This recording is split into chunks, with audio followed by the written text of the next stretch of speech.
Boa tarde, boa noite, bom dia. Eu adoro essa saudação, gente. Parece que fica repetitivo, mas eu gosto muito porque realmente não importa muito o horário que você está escutando, né, essa gravação. O meu nome é Thaís, eu sou professora e sou permacultora aqui no Instituto Cefaz, que é uma casa permacultural em Maringá, Paraná.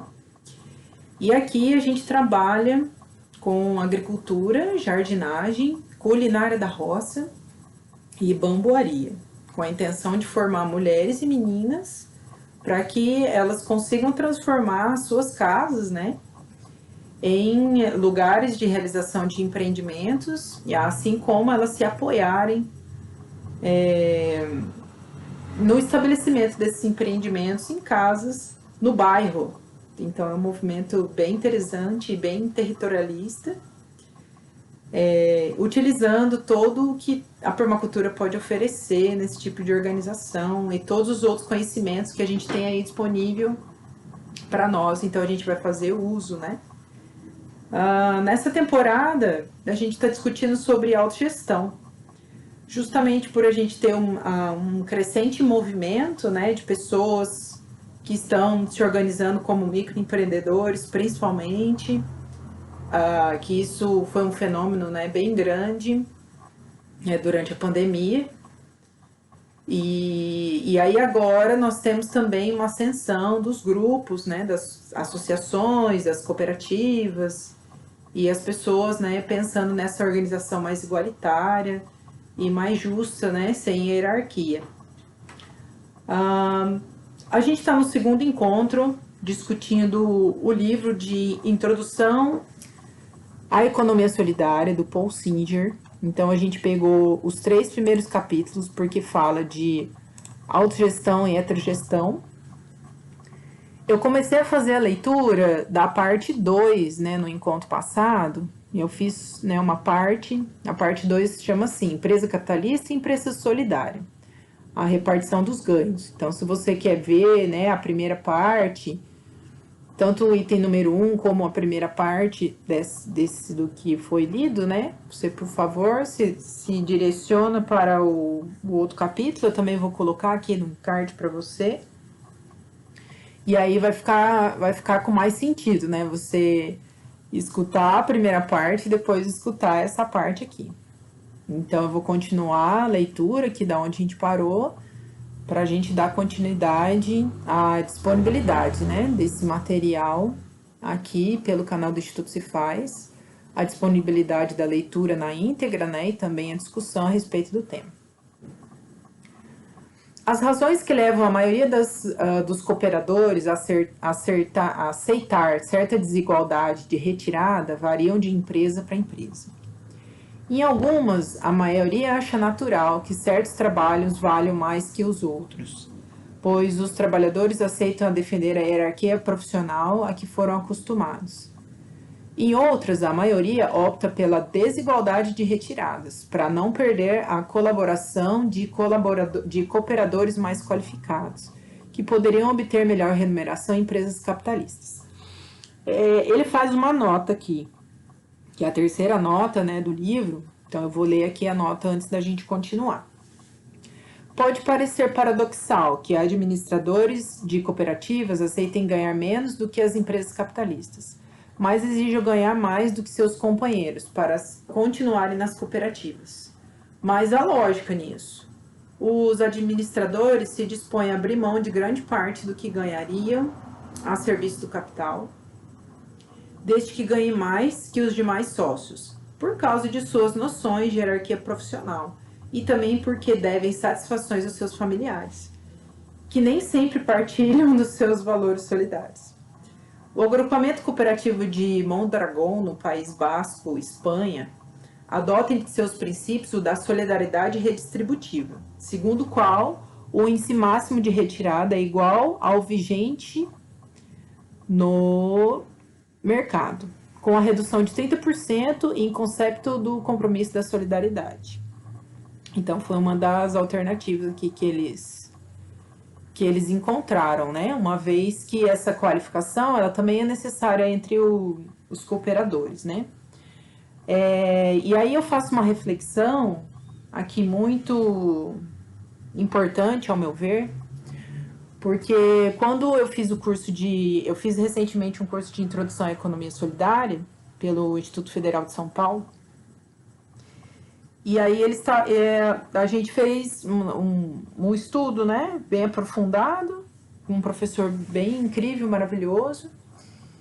E aí ele estava explicando como que surgiu principalmente essa questão dos bancos, né, desse tipo de organização, dessa quantidade de retirada.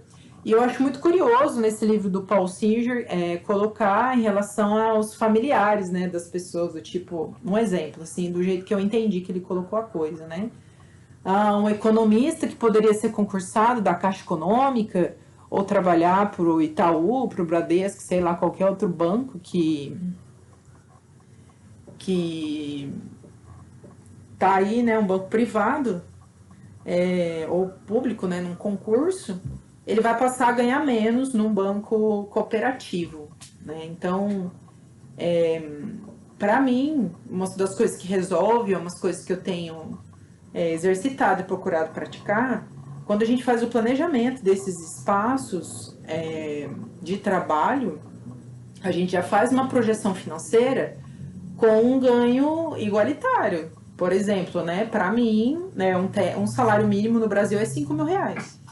Então, todo mundo ganha 5 mil reais. Todos os que trabalham para a instituição, né, deveriam ganhar esse valor desse salário, né, independente da qualificação.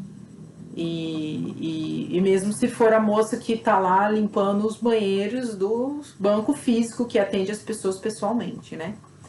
Então eu vejo que assim um dos próximos passos que a gente precisa dar é essa reorganização financeira, porque existe uma valorização do diploma e do pensamento do ensino adquirido mentalmente muito grande em relação aos valores do salário. Então isso já está estabelecido na sociedade.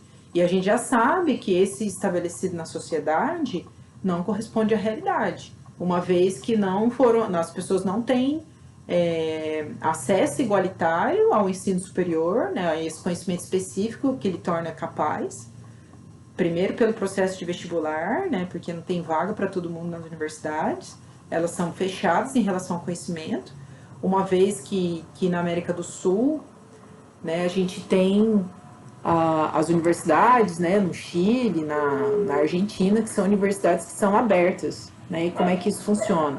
As aulas ficam disponíveis para todo mundo assistir quando as pessoas acharem necessário, são auditórios, né, de aulas, e quem quiser ter o diploma, ela faz o processo das provas, os trabalhos, né, mas quem quiser ter acesso ao conhecimento, simplesmente ir lá assistir às aulas, também pode fazer isso. Então, é muito curioso, né? Tá isso aqui no livro do Paul Singer e é uma reflexão, assim, acredito que bem necessária, uma vez que a gente está refletindo sobre autogestão e sobre constituição de grupos.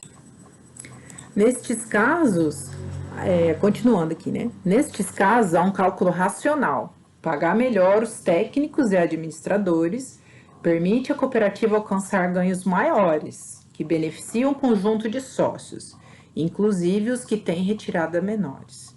Situação como essa foram teorizadas pelo filósofo John Rawls para que alguma desigualdade é tolerável desde que ela sirva para melhorar a situação dos menos favorecidos.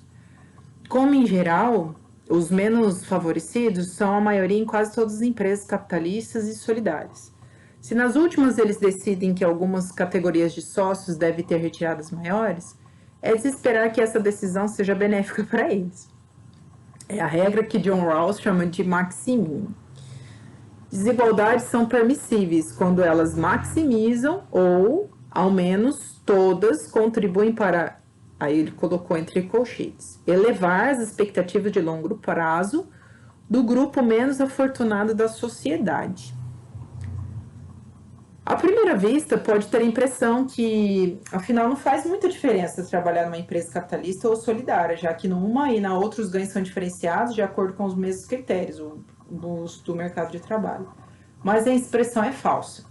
Na empresa capitalista, os salários são escalonados, tendo em vista maximizar lucro, pois as decisões a respeito são tomadas por dirigentes que participam dos lucros, cuja a posição estará ameaçada se a empresa que dirigem obtiver taxa de lucro menor que a média das empresas capitalistas.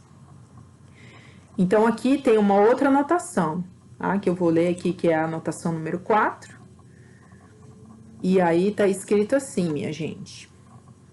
O que interessa aos acionistas não é o valor absoluto dos lucros, mas sua relação com o capital investido na empresa.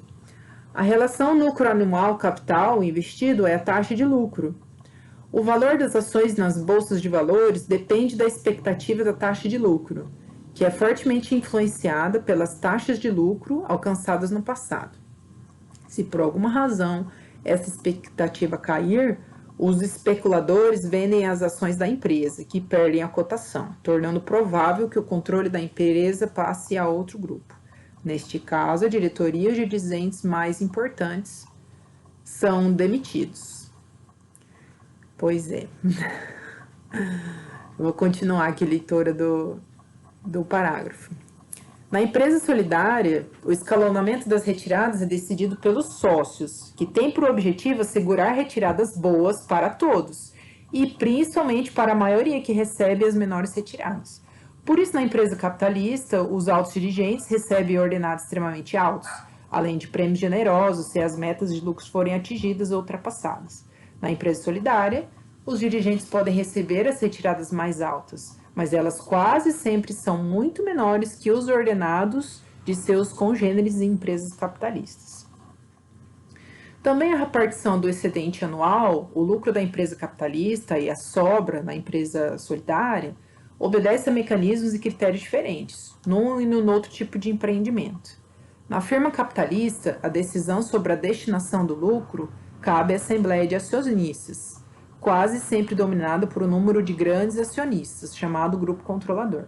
Como regra geral, uma parcela do lucro é entregue em dinheiro aos acionistas sob a forma de dividendos, e o restante vai para o fundo de investimento. Teoricamente, uma parte desses fundos é acrescida ao capital, que dá lugar à nova emissão de ações, que são também entregues aos acionistas. Todo o lucro é apropriado e, imediatamente ou alguns anos depois, pelos acionistas, sempre em proporção ao número de ações possuído para cada um deles. Nas cooperativas, as sobras têm sua destinação decidida pela Assembleia de Sócios.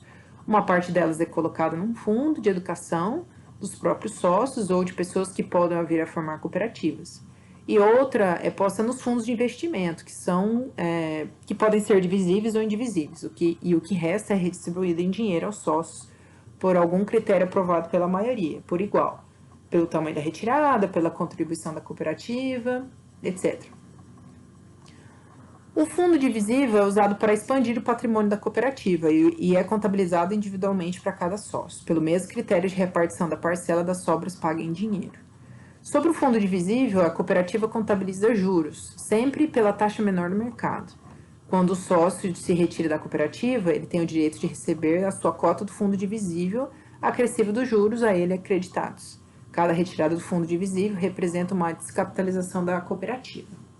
Então, assim, eu sou completamente leiga em economia, eu sou professora e tenho estudado economia e política, né, nesse último ano, principalmente. Nos últimos 2 anos, vamos colocar aqui, porque estou aqui, né, dedicada a construir ensino e pesquisa pela sociedade civil organizada. E, pelo que eu entendi que o professor explicou, o funcionamento da Cressol, que é um dos bancos de cooperativos que tem no Brasil. E aqui é assim, eu acho que eu já até comentei isso na outra aula, né? Existe uma taxa, né, de R$30 que você faz para você se associar ao banco. Existe uma taxa de 1% do seu salário mensal, como tipo mensalidade, vamos dizer assim, do grupo, né?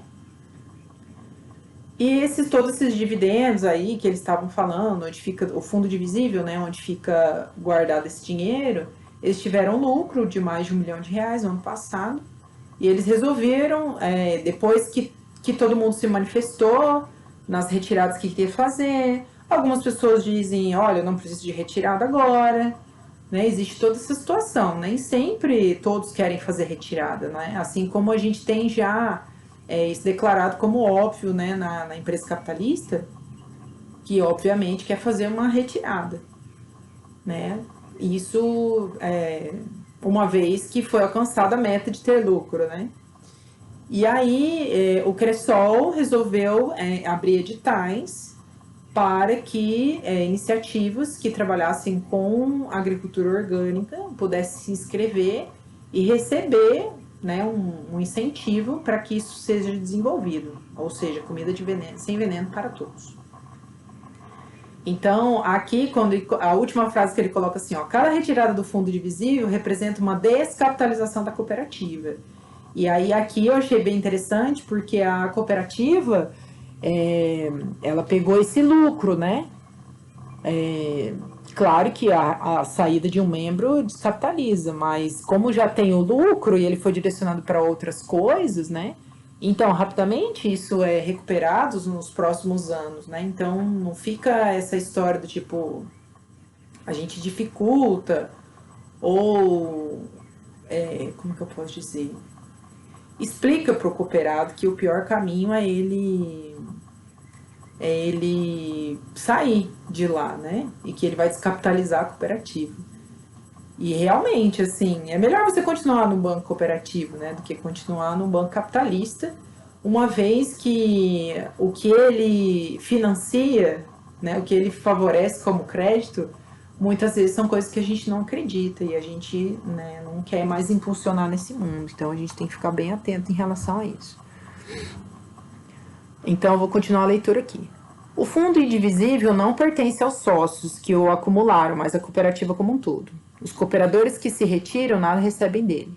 É um legado que os mais antigos deixaram aos seus sucessores. Foi com este fim que o Dr. Buches, grande líder cooperativista do século XIX, propôs a sua criação. Ele notou que os sócios mais antigos se ressentiam com o fato de serem chegados à empresa solidária, usufruírem todos os direitos e as vantagens decorrentes do resultado acumulado, a custo de muito trabalho e sacrifício dos veteranos. É a regra nas cooperativas que os novos trabalhadores passam por estágio probatório, que varia em geral entre 6 meses a 1 ano. Enquanto se encontram nesse estágio, os novos trabalham como assalariados. Quando não são aceitos como sócios, seus créditos trabalhistas servem para formar a sua cota de capital da cooperativa. Buches percebeu que os mais antigos procuravam perpetuar os novos nas condições de assalariados, inclusive pela fixação da cota do capital em nível mais elevado. Os novos trabalhadores que não podiam integrar a cota ficavam como empregados do sócio, o que destituía o caráter solidário do empreendimento.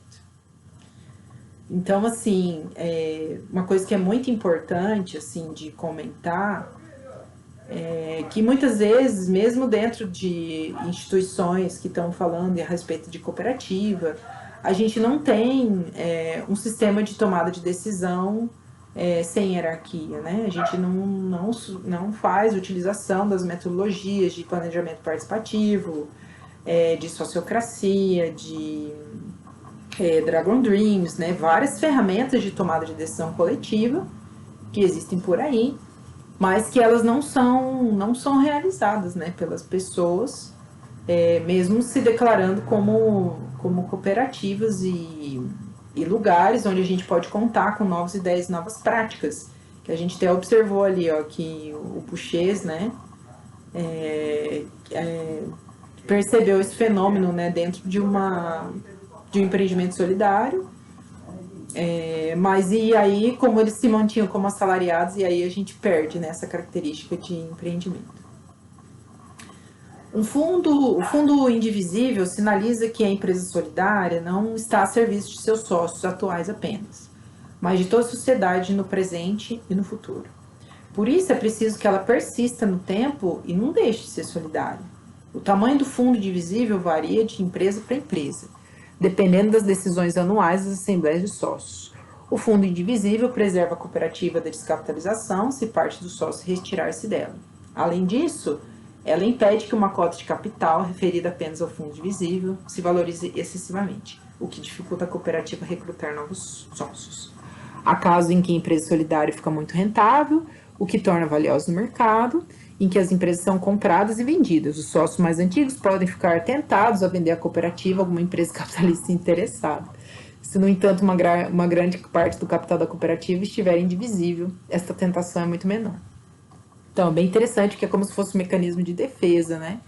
Uma vez que a gente vê isso acontecer o tempo todo, né? Com a Google, com o Facebook, com o WhatsApp, né? A gente vê que uma empresa vai comprando a outra justamente para não deixar a outra crescer, né?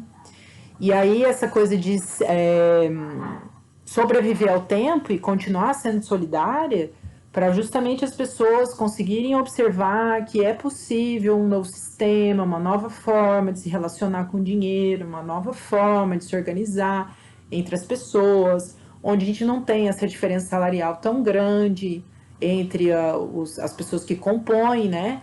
Que a gente não tem uma divisão entre o poder, entre a tomada de decisão, né?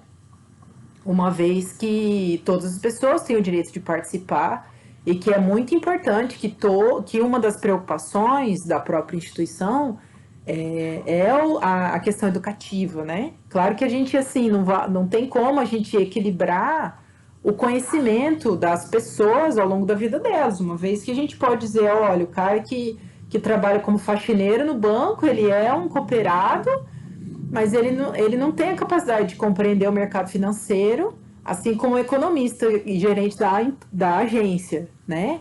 Porém, a gente precisa fazer uma tradução dessa linguagem, né? E se esforçar para construir momentos de tomada de decisão, né? Momentos em que as pessoas consigam entender tudo que está passando dentro da cooperativa. Então, colocar essa linguagem, né, uma vez que a gente se distanciou muito uns dos outros em relação a isso. Os níveis de remuneração e as diferenças entre eles são decididos em empresas capitalistas e solidárias, por sujeitos diferentes com objetivos diferentes. O mesmo vale para a destinação dos lucros ou sobras. Na empresa capitalista, prevalece sempre o poder e interesse dos acionistas, representados pelo grupo controlador. Na empresa solidária, prevalece um poder e o interesse dos sócios, cuja maioria em geral ganha menos, por constituir a base da pirâmide de retiradas. O interesse dos sócios é manter e reforçar a solidariedade entre eles. É de seu interesse também maximizar o valor da retirada e da parcela das sobras, apropriadas por cada sócio, mas com um objetivo subalterno. O objetivo máximo dos sócios da empresa solidária é promover a economia solidária, tanto para dar trabalho e renda a quem precisa, como a difundir no país ou no mundo um modo democrático e igualitário de organizar atividades econômicas. Então, viva as novas experiências, né? Viva, né, para as novas experiências, para a concretização de coisas que funcionam, né? Através dos regimentos internos e das assembleias e da tomada de decisão onde que os lucros vão, né? Assim como a Cressol fez essa tomada de decisão de investir nas iniciativas que trabalham com agricultura orgânica no país, disponibilizar o crédito para elas, né? Uma vez que os grandes bancos capitalistas não fazem isso. E o terceiro item, que é o de nosso interesse, né, que se chama autogestão e heterogestão, está falando assim: talvez a principal diferença entre economia capitalista e solidária seja o modo com que as empresas são administradas. A primeira aplica a heterogestão, ou seja, a administração hierárquica, formada por níveis sucessivos de autoridade, entre os quais são as informações e consultas, né, fluem de baixo para cima, e as ordens e as instruções de cima para baixo. Os trabalhadores do nível mais baixo sabem muito pouco, além do necessário para que cumpram suas tarefas, e que tendem a ser repetitivas e rotineiras. À medida que se sobe na hierarquia, o conhecimento sobre a empresa se amplia, porque as tarefas são cada vez menos repetitivas e exigem iniciativa e responsabilidade por parte do trabalhador. Nos níveis mais altos, o conhecimento sobre a empresa deveria ser em tese total, já que cabe aos seus ocupantes tomar decisões e estratégias sobre os seus rumos e futuros. Essa descrição não é totalmente realista, porque não considera os efeitos da competição entre os setores e os grupos de empregados situados nos níveis intermediários e elevados da hierarquia gerencial. Sobretudo em empresas grandes, grupos rivais disputam a destinação dos fundos de investimento, cada um demandando mais capital para expandir o setor em que exerce o poder. Os gerentes da produção querem equipamentos novos para aperfeiçoar as técnicas de produção. Os gerentes de venda e marketing querem produtos melhores e mais baratos para conquistar mercados concorrentes. Os dos laboratórios existem mais recursos para desenvolver novos produtos e novos métodos de produção. Os de pessoal solicitam mais dinheiro para contratar custos de atualização e etc. É muito interessante porque, assim, né, eu como professora, a minha observação em relação a esse tipo de organização, né, e também em relação a novas formas de organização, não se pensa nessa formação, que tem aqui, ó, curso de atualização. Os cursos e as formações elas são oferecidos pelo motivo de aumentar o salário, né, e não aumentar a qualificação da pessoa para que ela contribua, né, de maneira mais efetiva em relação a tudo que a gente tem ali disponível para ser trabalhado dentro da instituição. Ou seja, uma própria organização educativa dentro da própria empresa, a fim de fazer com que ela continue nesse processo de ser solidária, né? Então, programas de formação para que se mantenha, né? Então, existe, né? A Elia, igual ela falou, né? O gerente de produção quer mais equipamento, né? Os laboratórios quer mais recurso, e eles parece que não se conversam, né? Cada um quer alguma coisa, mas ninguém se dispõe a contribuir para uma coisa educativa igualitária, né, ali dentro. A competição exacerbada entre os setores e grupos rivais, embora sempre vise aumentar a lucratividade do conjunto, pode prejudicar o funcionamento da empresa como um todo. Sobretudo se alguns setores sonegarem informações estratégicas aos setores rivais para enfraquecê-los. A autodireção precisa coibir o que é excesso de competição, sem coibir a competição sadia. Gente, perdão, parar agora, mas não existe competição sadia, tá? Vista como essencial para obter o esforço máximo dos seus empregados. Mas, para tanto, seria preciso que ela tivesse toda a informação sobre o que se passa na empresa, o que a própria competição torna improvável. O segredo do negócio, que protege a competitividade da empresa contra rivais, é utilizado também pelos competidores internos da empresa uns com os outros. A heterogestão, para garantir seus objetivos, tem que suscitar o máximo da cooperação entre os empregados, agrupados em seções, departamentos e sucursais. A competição e a cooperação são, a rigor, incompatíveis entre si. Se você coopera com seu rival, você fortalece e ele pode vencê-lo na competição. Se você não coopera com seu colega ou com um setor que depende da sua ajuda, a empresa inteira pode fracassar. Então, dentro dessa contradição, a heterogestão funciona, sempre à procura de novas fórmulas que lhe permitam extrair o máximo do trabalho e eficiência do pessoal empregado. A empresa solidária se administra democraticamente, ou seja, pratica a autogestão.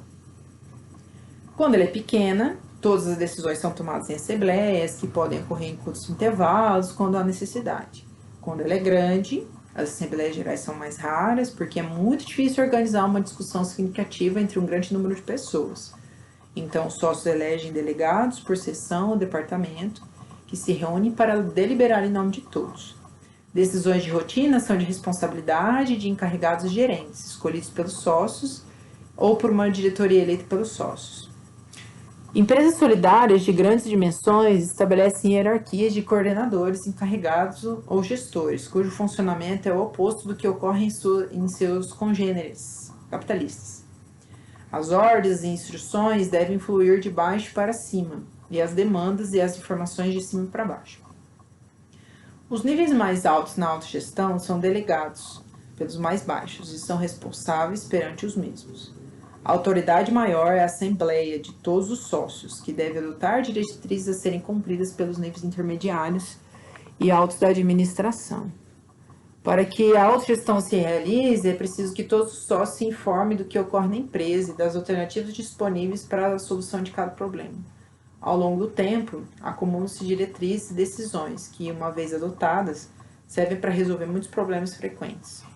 Mas, de vez em quando surgem problemas que são complexos e cujas soluções alternativas podem afetar setores e sócios da empresa de forma positiva, alguns, e negativas outros. Tais soluções podem existir o encerramento de atividades consideradas obsoletas e sua substituição por outras. A aprendizagem de novas técnicas, a revisão do escalonamento das retiradas, o que ocasiona conflitos de opinião ou de interesse que dividem os sócios e ameaçam a solidariedade entre eles. Pelo visto, a autogestão exige um esforço adicional dos trabalhadores na empresa solidária, além de cumprir as tarefas ao seu cargo. Cada um deles tem de se preocupar com seus problemas gerais da empresa. Esse reforço adicional produz ótimos resultados quando se trata de enviar mais esforços para cumprir um prazo, eliminar defeitos de um produto ou atingir um outro objetivo que todos desejam. O fato de todos ficarem a par do que está em jogo contribui para uma cooperação inteligente dos sócios, sem a necessidade de que sejam incentivados por competições para saber quem é o melhor de todos.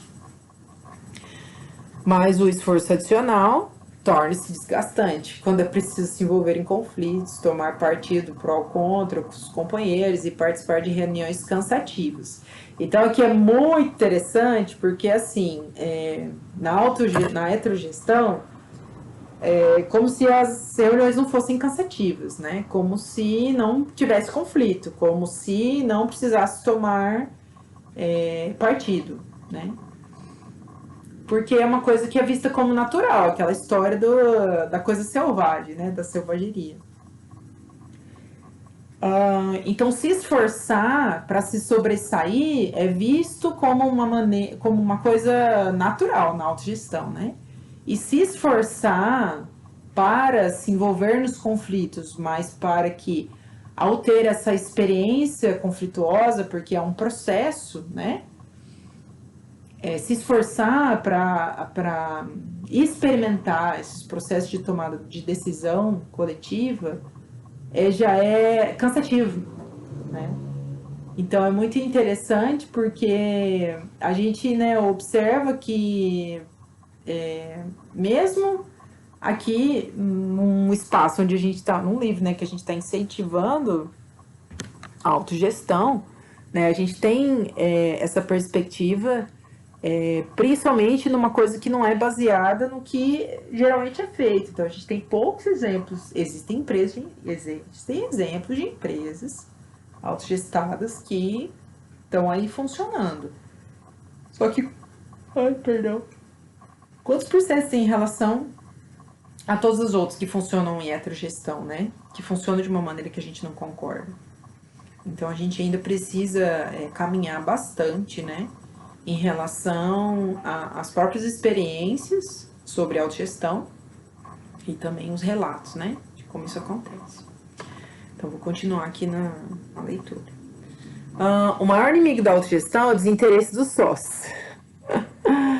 Sua recusa ao esforço adicional que a prática democrática exige. Em geral, não é a direção da cooperativa que sonega informações aos sócios, são esses que preferem dar o voto de confiança e direção para que ela decida no lugar deles. E a direção tende, às vezes, a aceitar o pedido, sobretudo quando se trata de decisões que podem suscitar conflitos entre os sócios. E é, em geral, mais fácil conciliar interesses e negociar saídas consensuais num pequeno comitê de diretores do que numa reunião mais ampla de delegados, que têm que prestar contas aos colegas que representam. A prática autogestionária corre o perigo de ser corroída pela lei do menor esforço. Os gestores da cooperativa enfrentam frequentemente questões urgentes e tendem a ser resolvidas sem haver tempo de consultar os outros sócios. Nas assembleias, os problemas e as soluções adotadas costumam ser relatados como fato consumado. É raro que algum participante se preocupe em discutir a solução encontrada, foi realmente a melhor, senão houver algo emocionante. É provável que a assembleia aprove rapidamente sem prestar atenção nos relatórios dos gestores.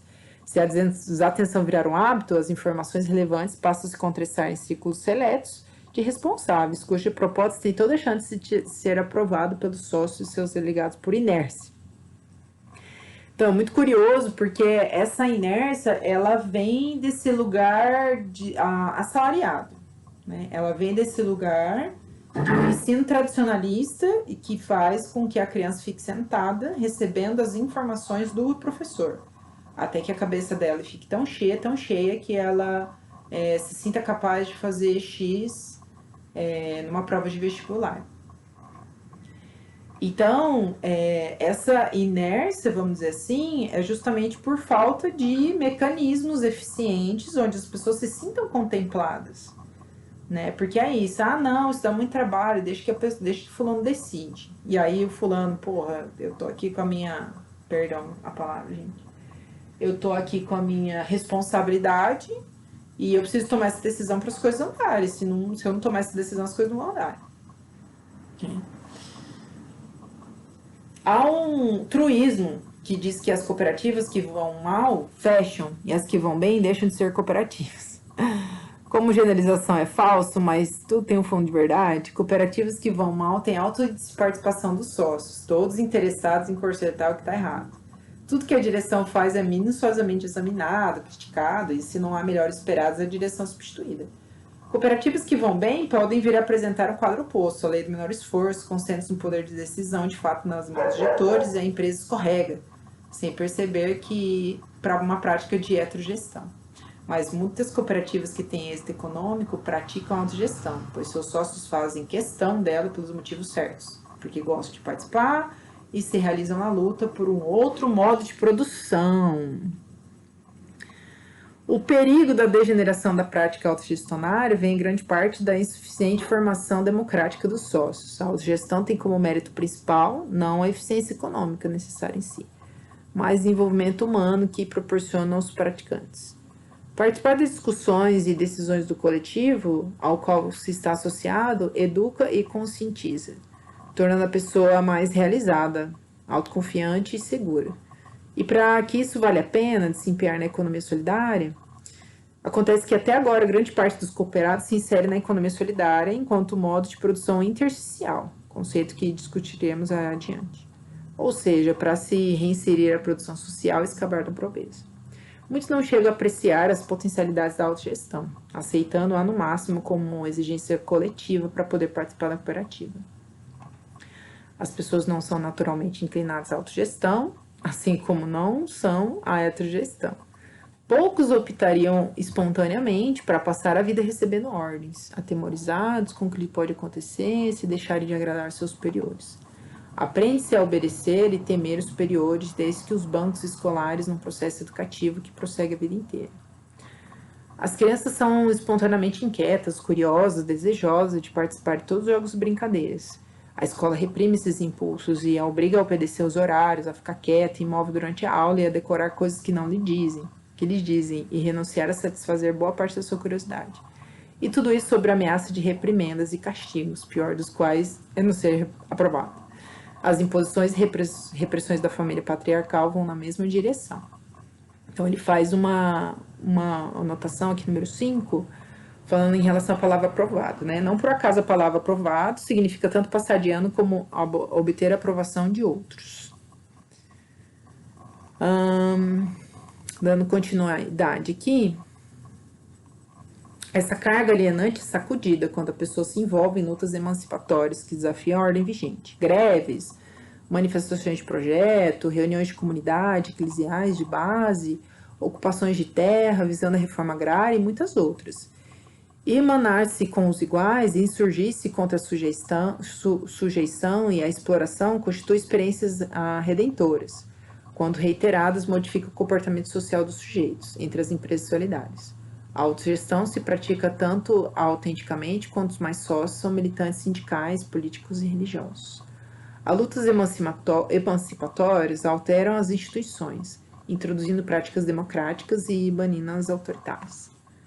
O sufrágio universal que vive em muitos países possibilitou a prática democrática política, que, de certo modo, inverte a relação de poder, ao menos formal, entre governo, autoridade pública e cidadãos. São estes que escolhem e remuneram aqueles. Portanto, é a sua vontade que deve prevalecer. A grande massa de decisões ainda não se condiz sobre isso, mas quando as eleições se realizam, mais campanhas eleitorais vão educando os eleitores, muitos dos quais vão adotando atitudes questionadoras e críticas em relação aos governantes. Além da democracia política, outras conquistas importantes foram possibilitadas pela Revolução Feminina, que está abolindo a opressão do pai sobre a mulher e os filhos, e pela Revolução Sexual, correlatada da primeira, que está acabando com a repressão sexual dos adolescentes e, sobretudo, das mulheres. Da mesma forma, o número crescente de instituições civis também estão democratizando sindicatos, partidos, escolas, universidades, centros científicos, igrejas, etc. Esses avanços anti-autoritários e democráticos fazem com que as novas gerações sejam menos reprimidas e passivas que as dos seus pais e os seus avós. Tudo isso provavelmente está por trás de um atual surto de autogestão em quase todos os campos da interação social. Cresce o número de pessoas que se acostumam a eleger autoridades, desde o grêmio estudantil, faculdades ou departamentos de universidade, sindicatos, associação profissionais, até prefeitos, governadores, presidente da república, que não toleram mais trabalhar sobre as ordens de chefias escolhidas pelos proprietários, cujo interesse, que é o lucro, é a única finalidade de todas as atividades envolvidas na empresa. Embora cresça ainda mais o número de desempregados e excluídos sociais, o que estão ameaçados de ser e recorrer à economia solidária, para se inserir nos conjuntos de princípios organizativos aceitos como naturais. Tanto na autogestão como na heterogestão, apresenta dificuldades e vantagens, mas vão tentar compará-las para descobrir qual delas é a melhor. São duas modalidades de gestão econômica que servem a fins diferentes. A heterogestão parece ser eficiente em empresas capitalistas, competitivas e lucrativas e que os donos almejam. A autogestão promete ser eficiente em tornar empresas solidárias, além de economicamente produtivas, senso de interação democrática, igualitário, que é o que seus sócios precisam. Então, é muito interessante. Aí, aqui vai para o capítulo 2, que vai falar sobre a história da economia solidária, e aí a gente não é agora no nosso interesse, né?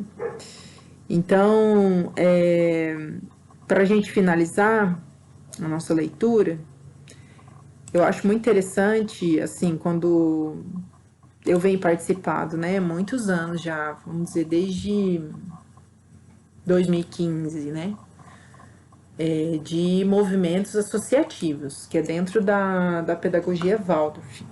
Então, a pedagogia Waldorf, ela é uma pedagogia que tem mais de 100 anos e ela é associativa, o maior movimento educacional independente do mundo.